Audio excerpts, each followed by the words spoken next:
आगे के टेरिडोफाइट की एनसीईआरटी स्टार्ट करते हैं। लास्ट लेक्चर में हमने पढ़ा था कि स्पोरोफाइट के अंदर स्पोरेंजिया डेवलप हुआ, स्पोरेंजिया में स्पोर मदर सेल बनी, स्पोर मदर सेल में मियोसिस हुआ और आपके हैप्लॉइड स्पोर की फॉर्मेशन हो जाती। अब उसके बाद क्या होता है ये चीज ध्यान से देखें।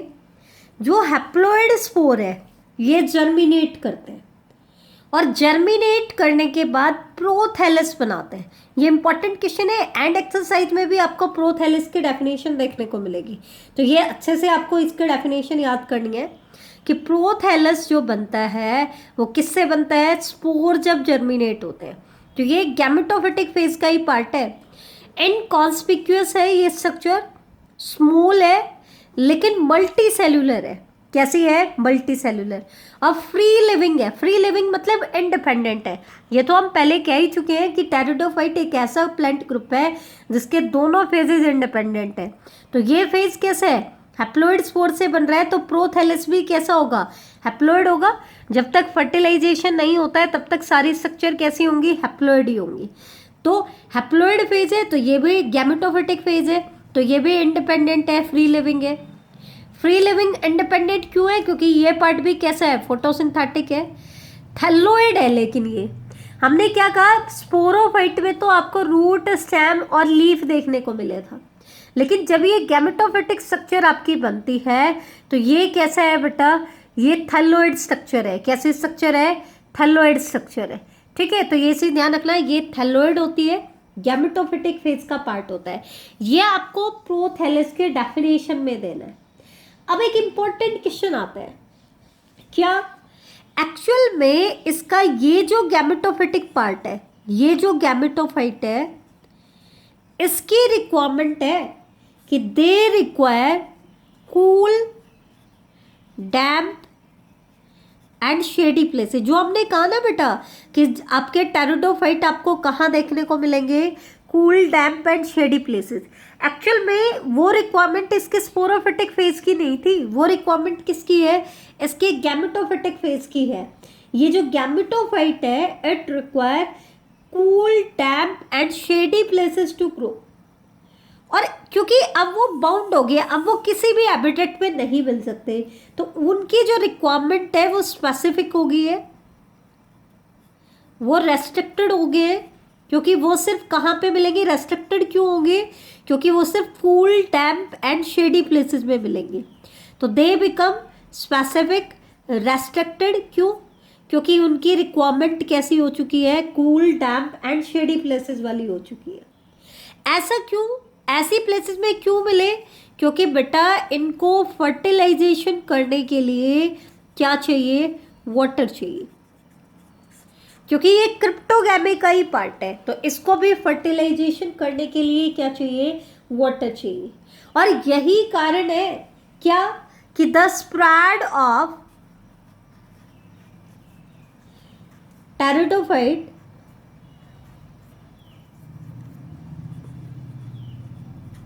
is limited and restricted to narrow geographical regions।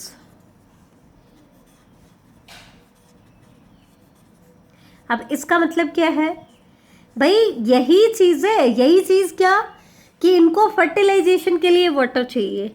इसी वजह से है तो ये लैंड प्लांट टेरेस्ट्रियल हैबिटेट के लिए अडेप्ट हो चुके हैं, लेकिन कंडीशन क्या है कि फर्टिलाइजेशन के लिए क्या चाहिए, वाटर चाहिए।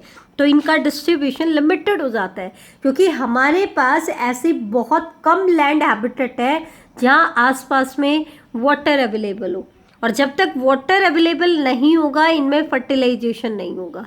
तो इनका जो डिस्ट्रीब्यूशन है वो लिमिटेड होगा, रेस्ट्रिक्टेड, एक बहुत नैरो जियोग्राफिकल रीजन्स में ही ये हमें मिलेंगे, जहाँ पे आसपास cool, damp and shady places होंगे, पानी भी अवेलेबल हो, नैरो हैबिटेट हो जाएगी। हर जगह आपको वाइडली डिस्ट्रीब्यूटेड नहीं मिलेंगे। उसका कारण यही है कि इनको फर्टिलाइजेशन करने के लिए क्या चाहिए, वाटर चाहिए। दो इंपॉर्टेंट क्वेश्चन बन जाते हैं, या तो आपसे पूछ सकते हैं कि इसके कौन से फेज को कूल, डैम्प और शेडी प्लेसेस की रिक्वायरमेंट होती है ग्रो करने के लिए, तो वो होता है इनका गैमेटोफाइट। या फिर ये पूछ सकते हैं कि which due to which restricted requirement the distribution of pteridophyte is limited. तो वो कौन सी रिक्वायरमेंट है कि they require water for fertilisation. या फिर ये भी क्वेश्चन पूछ सकते हैं कि why the spread of pteridophyte is limited and restricted to narrow geographical region. तो इसका भी आपका यही आंसर आ जाएगा। तो हमने गैमेटोफाइट बना दिया है, अब हम मेन चीज पे जाते हैं। गैमेटोफाइट बन गया है तो इसके ऊपर किसकी फॉर्मेशन होनी है, गैमीट्स की। और गैमीट्स की फॉर्मेशन कहाँ होगी, सेक्स ऑर्गन में। तो दैट मीन्स इनके गैमेटोफाइट के ऊपर सेक्स ऑर्गन्स की फॉर्मेशन हो जाएगी। अब सेक्स ऑर्गन्स कौन से, तो ध्यान रखना इनमें भी जो मेल सेक्स ऑर्गन होता है वो होता है एंथीरिडिया और फीमेल सेक्स ऑर्गन बनता है बेटा आर्चिगोनिया। ध्यान रखना इनमें भी टेरिडोफाइट में मेल सेक्स ऑर्गन क्या होता है, एंथीरिडिया, और फीमेल सेक्स ऑर्गन क्या होता है, आर्चिगोनिया। ठीक है। दूसरा क्या है, एंथीरिडिया में किसकी फॉर्मेशन हो जाएगी, एंथीरोजोइड्स की। एंथीरोजोइड क्योंकि वाटर के थ्रू मूवमेंट करते हैं तो ये कैसे होंगे, मोटाइल होंगे। ठीक है। फिर क्या होगा, ये वाटर के थ्रू, वाटर को एज ए मीडियम यूज करके फ्लोट करेंगे और कहाँ तक पहुंच जाएंगे, आर्चिगोनिया की माउथ तक पहुंच जाएंगे। कहाँ तक पहुंच जाएंगे, आर्चिगोनिया के माउथ तक आ गए। वही फ्लास्क के शेप स्ट्रक्चर है जैसा कि हमने पहले पढ़ा था, लेकिन इसमें नेक कैनाल सेल का जो नंबर होगा वो वेरी करेगा, उनके जितना नहीं है, वो मैं आपको बताऊंगी कितना होगा डिटेल में। तो ये चीज ध्यान रखना। इसके आर्चिगोनिया के माउथ तक आपके क्या आ जाते हैं बेटा, एंथीरोजोइड आ जाते हैं। फिर नेक कैनाल सेल और वेंटर कैनाल सेल मिसलेजिनस हो जाती हैं, तो वो कीमोटैक्टिक मूवमेंट शो करता है क्योंकि आर्चिगोनिया केमिकल्स की सिक्रीशन करते हैं। तो इन केमिकल की तरफ आपके एंथीरोजोइड्स क्या होंगे बेटा, अट्रैक्ट होंगे और एग के साथ जाकर के फ्यूज हो जाते हैं। यहाँ पे क्या हो जाएगा, फर्टिलाइजेशन हो जाएगा। अब तुम एक चीज देखो, मेल गैमेट मोटाइल है और मोटाइल गैमेट्स खुद से मूवमेंट कर रहे हैं और फर्टिलाइज हो रहे हैं। दैट मीन्स ये क्या शो कर रहे हैं, जूडियोगैमी शो कर रहे हैं। जूडियोगैमस है मतलब मेल गैमेट खुद से मूवमेंट करके आए हैं, तो जूडियोगैमी शो कर रहे हैं। ठीक है। जूडियोगैमी फर्टिलाइजेशन हो गया तो क्या बन गया बेटा, जाइगोट बन गया। फिर जाइगोट किस में मॉडिफाई हो जाएगा, स्पोरोफाइट में डिवीजन करेगा और किस में मॉडिफाई हो जाएगा, मल्टी सेल्यूलर इंडिपेंडेंट स्पोरोफाइट में मॉडिफाई हो जाता है। ठीक है। अब फिर स्पोरोफाइट के अंदर किसकी फॉर्मेशन होगी, स्पोर की फॉर्मेशन होगी। फिर से वही लाइफ साइकिल रिपीट हो जाएगी। अब यहाँ पर एक चीज ध्यान रखना बेटा, यहाँ पर जो स्पोर प्लांट बनाता है मे बी वो सारे के सारे एक ही टाइप के हों, तो उस कंडीशन को तो हम कहते हैं होमोस्पोरी, और मे बी डिफरेंट टाइप्स के स्पोर बना रहा हूँ। तो क्योंकि अब हम हायर प्लांट लेवल के ऊपर जाते जा रहे हैं, लोअर जो प्लांट ग्रुप होते हैं वो तो होमोस्पोरस ही होते हैं, लेकिन हायर या एडवांस्ड कंडीशन क्या होती है बेटा, हेट्रोस्पोरस कंडीशन। तो यहाँ पे आपको दोनों कंडीशंस देखने को मिलेंगी, होमोस्पोरस भी और हेट्रोस्पोरस भी। हालांकि मेजॉरिटी ऑफ टेरिडोफाइट जो है वो होमोस्पोरस है। मेजॉरिटी ऑफ टेरिडोफाइट कैसे हैं, होमोस्पोरस है। होमोस्पोरस मतलब इनके जो स्पोर होंगे सारे के सारे एक ही टाइप के बनेंगे। ठीक है, होमोस्पोरस कंडीशन होती है, जबकि इनके केस में दो अलग अलग टाइप के स्पोर्स बनेंगे। ध्यान देना, ऐसा सिर्फ कुछ ही टेरिडोफाइट में होता है, लेकिन जब आप जिम्नोस्पर्म और एंजियोस्पर्म पढ़ोगे तो आप कहोगे कि वो सिर्फ कैसे होते हैं, हेट्रोस्पोरस होते हैं। इसका मतलब हेट्रोस्पोरस कंडीशन कैसी है, एडवांस कैरेक्टर है। यहाँ पर मेजोरिटी ऑफ टेरिडोफाइट तो होमोस्पोरस है, लेकिन कुछ में कैसी कंडीशन है, हेट्रोस्पोरस। अब कुछ में हेट्रोस्पोरस कंडीशन है तो ये एक्सेप्शन आ गया।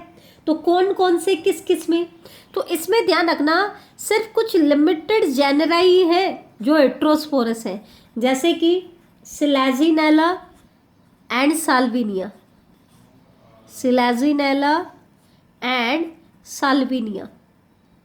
ये कैसे है बेटा? हेट्रोस्पोरस है। ये जरूर याद करना इंपॉर्टेंट है। हेट्रोस्पोरस टेरिडोफाइट के एग्जाम्पल क्या है? Selaginella and Salvinia. हेट्रोस्पोरस का मतलब है 2 टाइप्स ऑफ स्पोर, 2 तरह के स्पोर्स बनेंगे। कौन कौन से? इनके केस में 2 तरह के स्पोर बनेंगे। वही चीज है, एक स्मॉल साइज के स्पोर जिनको हम बोलेंगे माइक्रोस्पोर, और एक होंगे मैक्रोस्पोर। तो माइक्रोस्पोर जो होते हैं they are small in size, जैसा कि हमने पहले भी पढ़ा था। और जो मैक्रोस्पोर्स होते हैं बेटा they are large in size. ठीक है? या फिर कई बार हम इनको मेगास्पोर और माइक्रोस्पोर भी कह देते हैं। लेकिन जब हम मेगा और माइक्रो वर्ड यूज करेंगे तो आपको ध्यान रखना पड़ेगा बेटा क्या, कि मेगास्पोर जब जर्मिनेट होंगे तो they give rise to female gametophyte. वो क्या बनाएंगे? फीमेल गैमेटोफाइट बनाएंगे। माइक्रो एंड मैक्रो बोल रहे हो तो वो साइज के बेस पर बोल रहे हो, लेकिन मेगा एंड माइक्रो बोल रहे हो तो इसका मतलब मेगा स्पोर जो होंगे वो तो जर्मिनेट होकर के फीमेल गैमेटोफाइट बनाएंगे, लेकिन जो माइक्रोस्पोर होंगे बेटा वो जर्मिनेट करके क्या बनाएंगे? मेल गैमेटोफाइट बनाएंगे। मतलब ये फीमेल प्रोथैलस बनाएगा, ये मेल प्रोथैलस बनाएगा, फिर वो गैमेटोफाइट में मॉडिफाई हो जाते हैं। ठीक है? तो ये से ध्यान रखना, मेगास्पोर फीमेल गैमेटोफाइट में डेवलप होते हैं और माइक्रोस्पोर जो होते हैं वो मेल गैमेटोफाइट में डेवलप होते हैं। ठीक है? एक चीज और ध्यान रखना, जो फीमेल गैमेटोफाइट होता है, ये इंपॉर्टेंट पॉइंट है, very important point, at retained on the parent sporophyte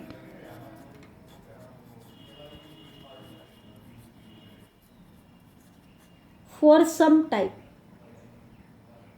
for variable period। अलग अलग होता है, किसी में कितने टाइम, किसी में कितने टाइम। वेरिएबल पीरियड के लिए वो क्या रहता है? स्पोरोफाइट पे ही रहता है। Retain on the parent sporophyte for variable period. अब ये चीज क्या है? ये चीज ध्यान रखना, ये इसका इंपॉर्टेंट पीरियड है, पॉइंट है। कैसे? इनका जो फीमेल गैमेटोफाइट होता है, हालांकि दोनों ही फेजेज इंडिपेंडेंट होते हैं, लेकिन ये फिर भी पेरेंट स्पोरोफाइट पे वेरिएबल पीरियड के तक क्या रहता है बेटा? रिटेन रहता है। ये चीज ध्यान रखना।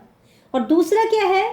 The development of zygote into young embryo takes place within the female gametophyte. इस फीमेल गैमेटोफाइट में ही क्या होगा, क्योंकि फर्टिलाइजेशन से जो जाइगोट बना था वो इसके वेंटर में ही बन चुका है।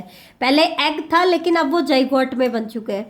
अब इस जाइगोट से इसकी जो एम्ब्रियो में डेवलपमेंट है ये भी किसके अंदर ही होगी? फीमेल गैमेटोफाइट के अंदर ही होगी। तो this event is precursor of seed habit. ये बहुत इंपॉर्टेंट क्वेश्चन है, सबसे important. This event is precursor of seed habit. Seed habit मतलब जो सीड बियरिंग प्लांट्स हैं उनमें आपने देखा क्या, कि सीड के अंदर ही एम्ब्रियो की फॉर्मेशन होती है, और सीड किसके ऊपर रहता है? पेरेंट फीमेल प्लांट के ऊपर ही रहता है। तभी उसमें क्या होता है? जाइगोट से एम्ब्रियो बन जाता है। तो वो एक प्रोटेक्शन के लिए होता है। तो यहाँ पर भी हालांकि सीड की फॉर्मेशन तो नहीं हो रही है, लेकिन जाइगोट से एम्ब्रियो की जो डेवलपमेंट है वो विद इन किसके ऊपर रहती है? पेरेंट स्पोरोफाइट पे ही फीमेल गैमेटोफाइट रहता है, तभी हो जाती है। तो ये एक तरीके से हमें हिंट दे रहा है कि आगे आपके क्या डेवलप होने वाले हैं? सीड डेवलप होने वाले हैं। क्योंकि सीड का जो कैरेक्टर है, सीड नहीं बना, लेकिन सीड में भी क्या होता है? With in the seed, seed आपके पेरेंट बॉडी पे ही रहते हैं, तभी जाइगोट किस में कन्वर्ट हो जाता है? एम्ब्रियो में कन्वर्ट हो जाता है। तो वैसे ही इवेंट यहाँ पे भी देखने को मिला है। तो ये हिंट देता है कि आगे क्या डेवलप होने वाले हैं? सीड हैबिट आने वाली है। तो it is the precursor of seed habit. ये मोस्ट इंपॉर्टेंट क्वेश्चन है। ये अगर आपसे पूछे तो आपको क्या बताना है इसमें, कि इनके केस में कि जो फीमेल गैमेटोफाइट होता है it is retained on the parent sporophyte for variable period, the development of zygote into young embryo takes place within the female gametophyte. This event is precursor to the seed habit and considered an important step in evolution. ये दोनों point आपको याद रखने हैं बेटा, दोनों point बड़े important है, ध्यान देना, दोनों ही पॉइंट बड़े इंपॉर्टेंट है, दोनों के दोनों पॉइंट आपको पता होना चाहिए, ठीक है। अब आ जाते हैं इसके एग्जाम्पल, लास्ट पार्ट में आपके एग्जाम्पल्स आते हैं टेरिडोफाइट को। तो टेरिडोफाइट को एनसीईआरटी ने 4 क्लासेस में डिवाइड किया है। टेरिडोफाइट्स को कितनी क्लासेस में डिवाइड किया है? 4 क्लासेस में डिवाइड किया है, ठीक है, 4 क्लासेस में डिवाइड किया है।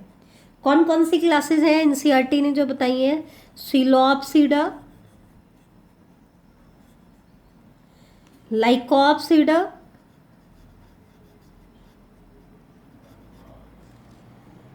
स्फिनोप्सिडा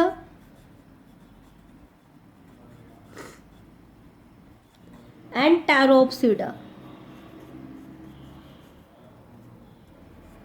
psilopsida, Lycopsida, Sphenopsida and Pteropsida. Psilopsida का एनसीईआरटी ने एग्जाम्पल दिया है बेटा सिलोटम, इसका एग्जाम्पल क्या दिया है? सिलोटम, जिसके ये टाइप जीनस है इसका, जिसके बेस पर इस क्लास का नाम पड़ा है सिलोटम। लाइकोप्सिडा क्लास के एग्जाम्पल है लाइकोपोडियम एंड सिलेजिनेला।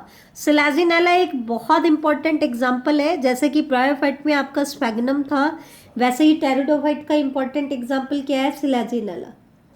स्फिनोप्सिडा क्लास का एग्जाम्पल है इक्विसिटम।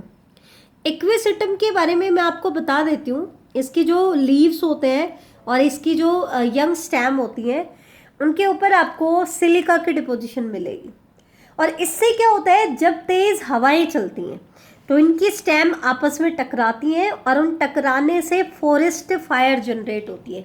आपने ऑब्जर्व किया होगा जो बड़े बड़े फॉरेस्ट होते हैं वहाँ पे ह्यूमन हैबिटेशन नहीं है, फिर भी उन जंगलों में आग लग जाती है, तो उसका कारण क्या होता है? इक्विसिटम, हॉर्स टेल बोलते हैं इनको, ये मेन कारण होते हैं इनके, क्योंकि इनके टकराने से फायर जनरेट होती है। टेरोप्सिडा क्लास जो होती है ये टेरिडोफाइट की सबसे एडवांस क्लास है। इसके एग्जाम्पल है ड्रायोप्टेरिस, टेरिस एंड एडियंटम, ठीक है। तो ये चीज आप ध्यान रखना। अब मैं आपको मेन पॉइंट बता देती हूँ कि क्या क्या चीजें आपको टेरिडोफाइट की एनसीईआरटी में बिल्कुल याद करनी है। एक तो आपको प्रोथैलेस की डेफिनेशन पता होनी चाहिए, बहुत इंपॉर्टेंट है। एक तो ये क्वेश्चन आपको आना चाहिए।